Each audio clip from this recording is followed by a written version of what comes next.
Bueno, comenzamos con nuestro espacio. Tenemos en la línea telefónica a Jesús Seguías. Él es presidente de Datincorp, también consultor político, electoral y gubernamental. Y los saludamos, Jesús. Bienvenido, buenas tardes. Buenas tardes, Maripili. Saludos cordiales a todos. Encantada de conversar contigo. Queríamos hablar contigo porque entiendo que Datincorp acaba de realizar un estudio sobre la situación venezolana, especialmente en el ámbito político, aunque también hay datos de orden económico. Yo quería que nos comentaras cuáles son los principales hallazgos que ustedes, que tú puedes resaltar de este nuevo estudio de Datincorp. Bueno, mire, en primer lugar quiero decir que este estudio lo hicimos el pasado domingo. En un solo día consultamos a 1.200 personas en todo el país a través de nuestros equipos en 19 estados y hicimos con resultados casi en tiempo real, ¿no?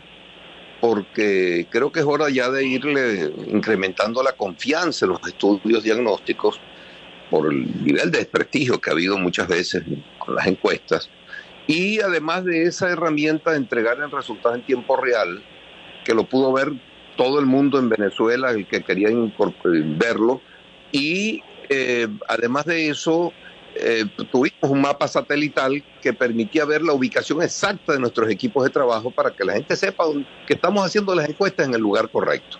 De manera pues que eso es lo primero que yo quería señalar. En segundo lugar, este es un estudio muy consistente, muy bien hecho, y por otro lado, los hallazgos relevantes que pudimos publicar en ese momento estuvieron relacionados a dos temas, ¿no? El primer tema tiene que ver con el tema económico. O sea, la pregunta era, algunas personas sostienen que la situación económica de los venezolanos ha venido mejorando poco a poco. ¿Usted comparte ese criterio? Esta pregunta la hicimos porque mucha gente piensa, en la oposición sobre todo, de que eso es mentira, que eso es nada más los bodegones en Caracas, y queríamos saber si el país percibía eso, ¿no?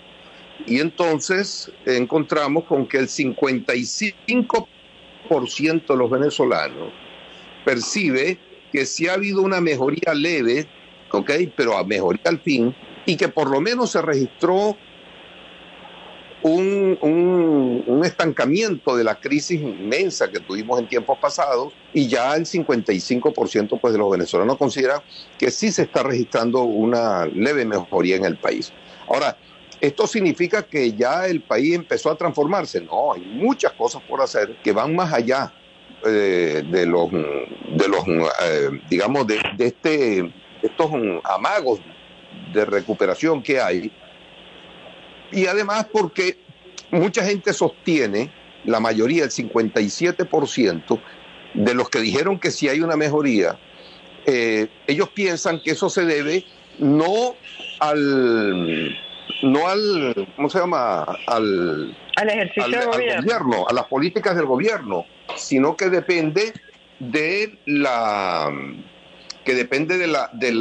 la participación de los empresarios privados y de los nuevos, digamos, los nuevos inversionistas en el país, los nuevos emprendedores que hay en el país, que son miles, decenas de miles que hay, y que gracias a ellos es que se está recuperando la economía.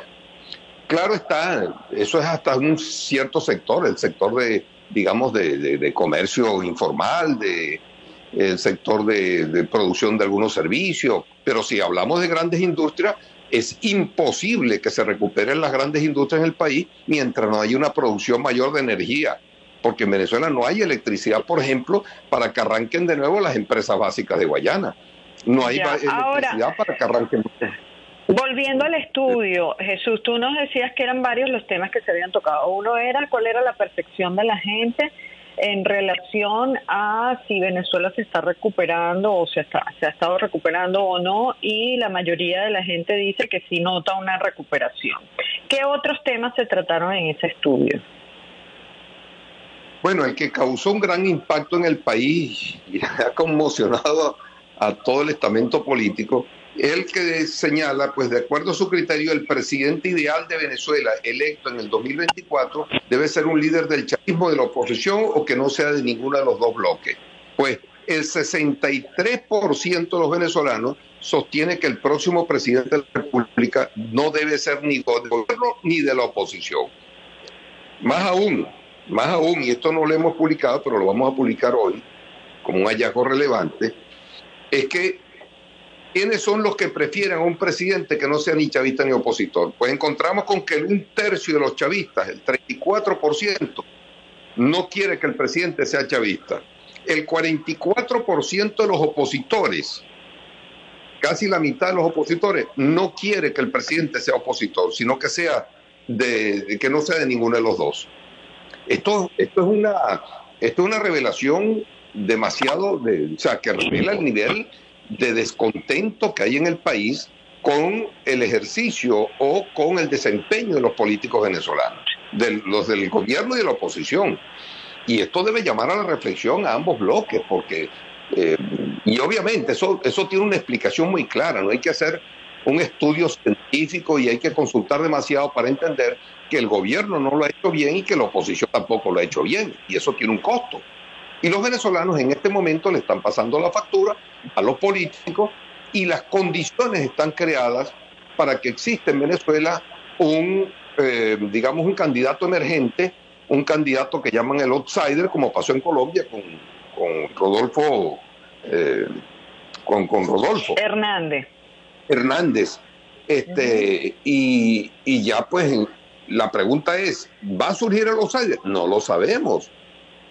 ¿Se van a recomponer los partidos políticos? Tampoco lo sabemos. Ahora, ¿el gobierno va a hacer mejor y va a recuperar al chavismo? Tampoco lo sabemos. Ahora, dentro de los partidos políticos, ustedes también hacen una evaluación partido por partido, tanto de gobierno como de la oposición. ¿Cómo queda la cosa allí? Porque, la gente no quisiera o preferiría que quien fuera eventualmente presidente o presidenta de la República no fuera ni del gobierno ni de la oposición. Pero los partidos siguen siendo un aspecto fundamental dentro del sistema democrático y para los efectos de los distintos procesos electorales. Entonces, ¿cómo quedan los partidos allí evaluados? Bueno, mira, en primer lugar debo decir que los partidos están...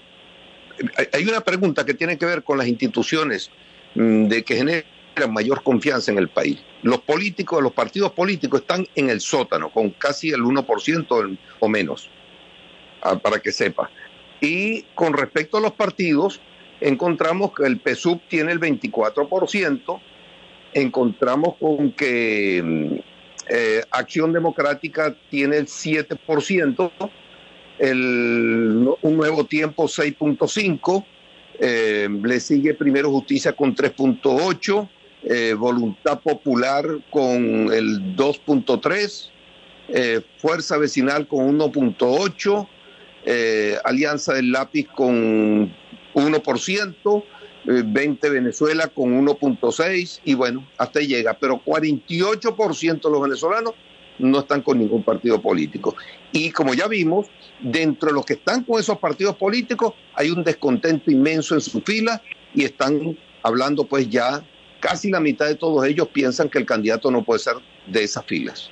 Eventualmente, cuando se miden por nombres, ¿cómo resultan evaluados los distintos liderazgos? Cuando ya se va directamente al nombre de la persona, ¿quiénes pueden recibir, qué tipo de evaluación recibe cada una de esas personas?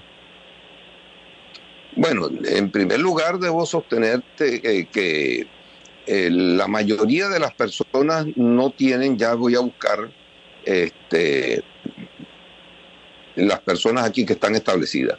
Ok, ¿quiénes de los siguientes líderes políticos de Venezuela le genera mayor confianza para dirigir al país a partir del 2024?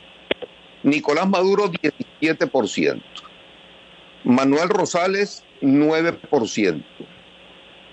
Y luego tenemos a María Corina Machado con el 9% también. Y luego Henry Falcón con 4%.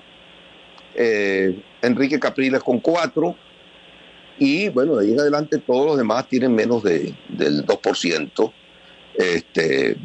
en general, ¿no? Entonces vemos que el 40% no confía en ninguno.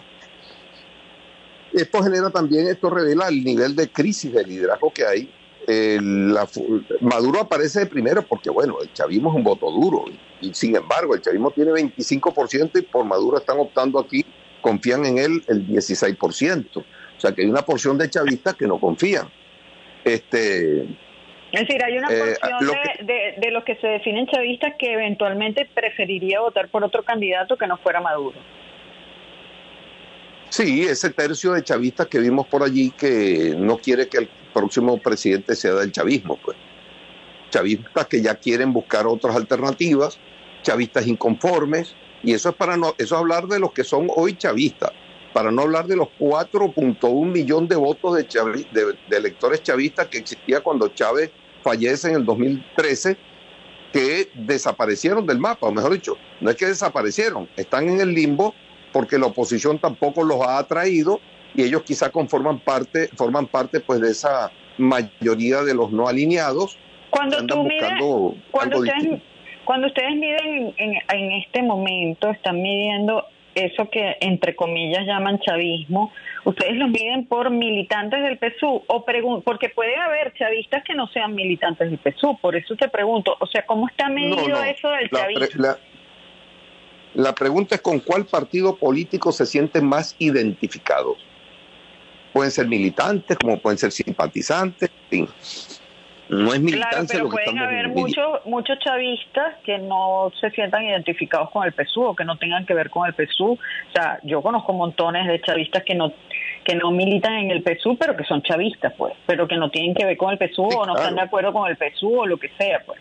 Entonces, por eso te hago la pregunta, sí. Porque en el tema del chavismo hay unos matices que no son tan sencillos claro, entiendo que a nivel de una encuesta no es tan fácil evaluarlo, pero es importante tomar la encuesta para los efectos del análisis. Para los efectos del análisis sí, creo que sí vale la pena. Pero en todo caso, quienes se identifican como chavistas en el país es el 22%. ¿Ok? Quienes se sienten más identificados con el chavismo. Claro, si lo mides por el PSUV puede ser que sí. Si lo mides por chavismo, esa cifra estoy segura de que se amplía, porque hay mucha gente chavista que no está identificada con el PSUV. Por eso te lo comento, ¿no? Pero bueno, más allá de eso, también quería preguntarte, me llamó la atención, yo leí la encuesta, la leí con mucho detenimiento, y me llamó la atención que no vi medida a una persona como, por ejemplo, Lady Gómez, que podría ser una candidata clara de Acción Democrática, que es el partido de oposición que aparece con más, bueno, dentro de lo catastrófico de todos los partidos, pero el partido de la oposición que aparece con mejor evaluación es Acción Democrática. Sí, pero es que el tema es el siguiente. Mira, en primer lugar, hay una lista de más de 50 candidatos ya. Todos nos los podemos colocar. Colocamos alguna gente que tiene problemas, que no los han inhabilitado, que no los permiten, igual que Loaceni García, por ejemplo. Loaceni García, cada vez que ha intentado meterse en un proceso, lo inhabilita. Claro. El caso de Lady en este momento está fuera del país. Lady Gómez está en Venezuela. Lady Gómez está en Venezuela, está en su casa, de hecho. Yo entendía que estaba fuera, pero en todo caso, bueno, el caso de Leopoldo López y muchas personas más, no podíamos meterlos a todos, pero obviamente que optamos por los que estuvieron más propensos. Además, esta pregunta recordemos que esto es un ómnibus, y esa pregunta la contrató un cliente y él puso los nombres. Nosotros sugerimos algunos, porque estaban otros fuera, y ellos autorizaron que se publicara. Pues entonces, esa es la razón, ¿no? Y tengo que explicárselo a todos los que ya no escapa a nuestras manos, en este caso, ¿no? Pero en todo caso, en los próximos estudios se van a seguir incorporando personas, se irá decantando más la cosa. Ya sabemos que Henry Ramos desistió, según nos han informado, para apoyar a Carlos Prosperi. En fin, todo ese movimiento se está dando. Ahora, la gran pregunta es, porque ahora con esto de los que no quieren que no sea ni chavista ni opositor, bueno, si la lista hasta ahora era de 60, ahora debe haber como 150 aspirando a ocupar ese espacio de los no alineados, ¿no? Es que eso está muy complicado, porque a mí lo que me llama la atención es que todo el mundo habla de un outsider, pero nadie dice quién es el fulano outsider, porque los outsiders tampoco es que salen caen del cielo, no es que los manda el Espíritu Santo, siempre tiene que haber gente que aparezca de alguna forma, pues medianamente mencionada. Entonces allí eso es muy complicado. Por lo menos en este momento no pareciera estar claro cuál es el fulano outsider ese que tanto están esperando, sobre todo los factores de la oposición, porque del lado del gobierno yo creo que ellos están muy claros hacia dónde van, pero del lado de la oposición ese outsider no aparece, no se ve. Sí, no, es que va a ser muy complicado, porque es que todo el panorama político venezolano está demasiado enredado y todavía no hemos visto por parte de los políticos un paso al frente hacia el cambio. O sea, todos siguen atascados en su zona de confort, siguen creyendo que la política es lo mismo y que ellos dentro de su zona de confort pueden hacer los vericuetos para volver a llegar al poder. Y eso no va a ocurrir. Eso no va a ocurrir. Venezuela ha pasado por demasiadas cosas como para permitirse seguir en esta guachafita. Yo creo que los políticos de oficio, tanto el gobierno como la oposición, tienen que poner de su parte. Están a tiempo.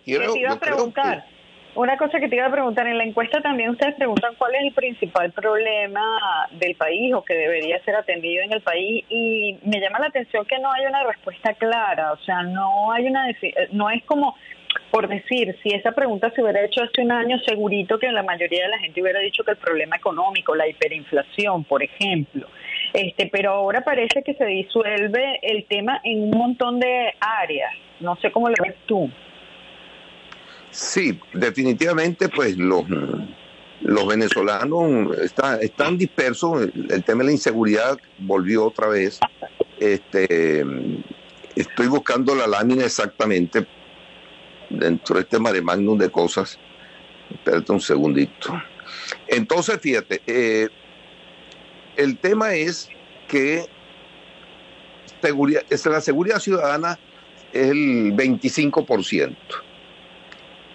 Y hay un mundo de problemas, el 26% se va en muchos otros que no saben definirse, pero el tema de los servicios públicos es importante, la gasolina, electricidad y el agua potable, ¿ok? Más la seguridad ciudadana. Esos son, digamos, los elementos que más preocupan a los venezolanos. Y es obvio que estamos hablando de elementos básicos como el agua potable, por Dios. Claro, los servicios públicos. Sí, pero si tú le hubieras hecho esa pregunta a alguien hace un año, estoy segura que el tema de la economía y especialmente la hiperinflación hubiera sido el gran tema, ¿no? Hace un año, hace 2 años. Eso demuestra también que el tema económico está decayendo como el gran tema de preocupación de los venezolanos. Claro, pues es que hay una cosa y ese es el tema de algunos políticos que están desconectados de la realidad del país, ¿no? Muchos políticos siguen trabajando sobre muchos clichés, ¿no? Y es más, pareciera que hay políticos que les molesta que el país comience a recuperarse, de oposición, ¿no? Me refiero. Se molestan, eso no puede ser, esto es un tema de los bodegones nada más, que esto es falso. Y yo creo que están percibiendo las cosas de una manera equivocada. ¿Significa que el país se recuperó? No. ¿Significa que desapareció el hambre? No. Hay mucha hambre en Venezuela, y hay mucha necesidad y hay mucha pobreza en el país. Lo que significa es que los venezolanos decidieron activarse de nuevo ante el fracaso de los políticos y decidieron pasarle por encima al gobierno y a la oposición y ponerse a trabajar, porque tienen dos caminos: o se van del país, cosa que no es muy atractivo en este momento por todas las necesidades que están pasando los venezolanos que se han ido, o se quedan echándole pichón a esto, como hacen todos los venezolanos. Y eso es lo que está ocurriendo en este momento. Además hay un elemento, Maripili, que mucha gente no está tomando en consideración, y es el tema de las remesas. Mira, muchos venezolanos están pasando la peor afuera que los familiares que están adentro de Venezuela. Eso es verdad. Porque tienen que hacerse un gran esfuerzo para poderle enviar $100, $200, $50 a los familiares que están dentro de Venezuela. Es cierto. Y en Venezuela hay un circulante producto de las remesas grandísimo que está resolviendo el tema del circulante en el país. Y eso mucha gente no lo está percibiendo. Claro. No lo perciben. Bueno, ¿cuántos aportes no están haciendo los venezolanos que se han ido? Entonces, El que está en Venezuela, muchos familiares están ya más holgados, más tranquilos, porque desde afuera a sus hijos le están mandando alguito de dinero. Claro. Esa es la otra cara de la realidad y hace que, bueno, las cosas en Venezuela comiencen pues a manejarse de otra forma, y yo creo que es bueno que los opositores sepan que lo que más conviene a la oposición es que se recupere urgentemente el país y que mejore la calidad de vida para que retornen millones de venezolanos y sobre todo opositores que hoy día no tienen capacidad de votar y que la oposición los necesita con urgencia para el proceso del 2024, porque la base electoral que tiene actualmente la oposición no le dan los números para ganarle a Nicolás Maduro. Bueno, Jesús, te agradezco mucho. Más claro que eso no puede estar las cosas. O sea, que apuesten a que mejoren las condiciones para que retornen esos venezolanos y tengan capacidad de votar en las elecciones del 2024. Bueno, Jesús, te agradezco que hayas estado con nosotros y nos hayas brindado toda esta información tan interesante. Muchas gracias.